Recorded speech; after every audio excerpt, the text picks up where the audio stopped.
पहले कर्नल साहब के रिजर्वेशन की स्टोरी के बारे में सर से जानते हैं कि कैसे रिजर्वेशन के लिए आइडियाज आए और किस तरीके से उन्होंने स्टार्ट किया। सर कर्नल साहब ने क्या है कि जब आरक्षण की बात करें ना तो लोगों को पहले समझ में नहीं आता था आरक्षण है क्या चीज, होता क्या एक्चुअल में। कभी कभी तो शुरुआत में कर्नल साहब बताते थे यार चलो, लोग सोचते थे चलो जयपुर चलेंगे आरक्षण खरीद के ले आएंगे।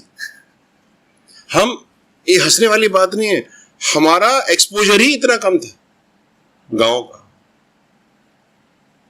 धीरे धीरे कर्नल साहब ने, उनकी टीम ने, ठीक है, 270 से 280 कुछ मीटिंग्स करी, नुक्कड़ मीटिंग, 10 लोगों की, 1000 लोगों की, 2000 लोगों की, 15, 50,000 की, 1.5 लाख की मीटिंग्स करते गए, छोटी छोटी नुक्कड़ मीटिंग्स करते गए। लोग कहते थे कर्नल तो बावला है, ऐसे मिलता है कि आरक्षण। लेकिन जब आपके पास वही है ना, presence of mind, integrity, honesty towards a purpose होता है तो काम होते जाते हैं। कर्नल साहब लोगों से मिलते गए, बात करते गए और धीरे धीरे ये काफिला आगे बढ़ता गया। और फिर पहली ट्रेन रोकी गई हिंडौन में 2008। तब जब पहली ट्रेन रोकी गई और उसके बाद से फिर तो हिस्ट्री, एक बार आरक्षण मिला, फिर 1% मिला, फिर आंदोलन हुए, फिर उतर गया, फिर बढ़ा, फिर 2019 में जाकर के आखिरी में मलारना डूंगर में आंदोलन हुआ, जहां से मैं उस टाइम तक तो मैं आ चुका था।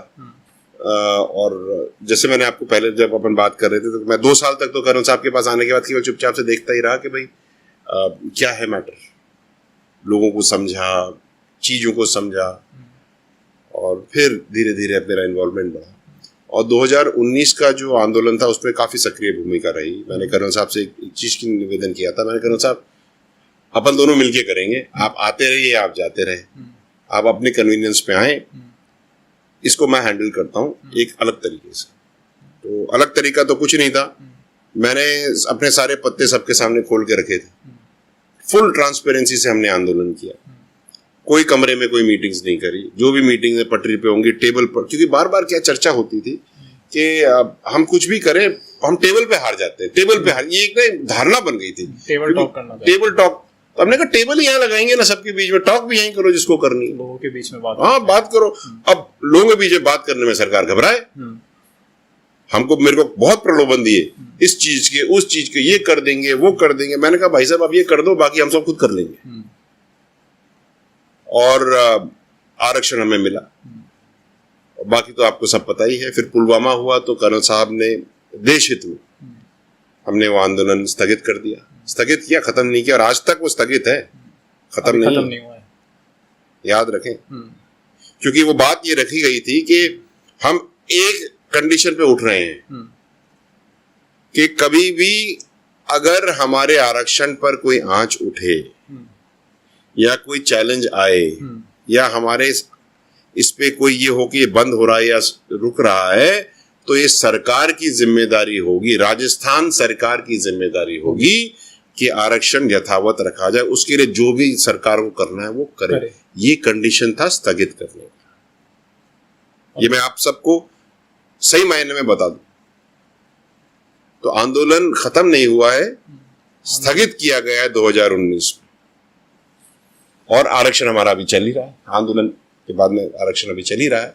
और पुलवामा के बाद आपको मैं बताऊं, जैसे आपको बता रहा था कि जब हमने आंदोलन स्थगित करने की घोषणा करी कर्नल साहब ने, तो हम सब ने मिलकर के पटरियां खुद अपने हाथों से साफ करी, और मेरे ख्याल से आधे घंटे 45 मिनट बाद तो वहां ट्रेन चल गई, वो भी एक्सप्रेस ट्रेन। हमने किसी का नुकसान नहीं करा। और आपको एक बात बताऊं बहुत इंटरेस्टिंग, लोगों की ये धारणा है कि समाज जाकर के पटरी पे अचार बैठ जाता है। हाँ। ऐसा नहीं है।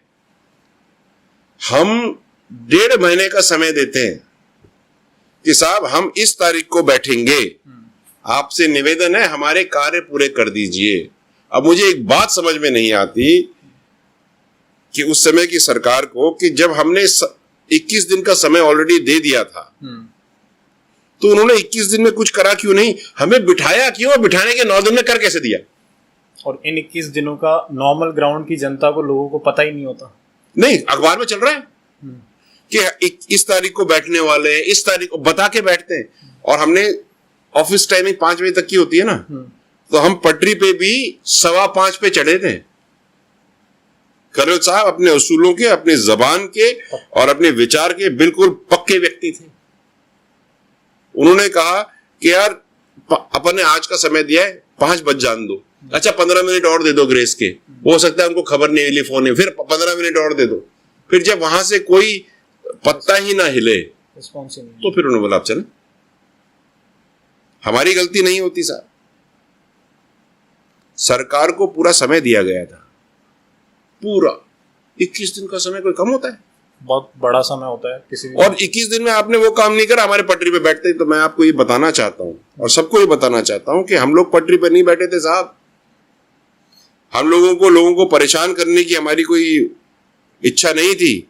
हमें जबरदस्ती स्ट्रक्चर्ड तरीके से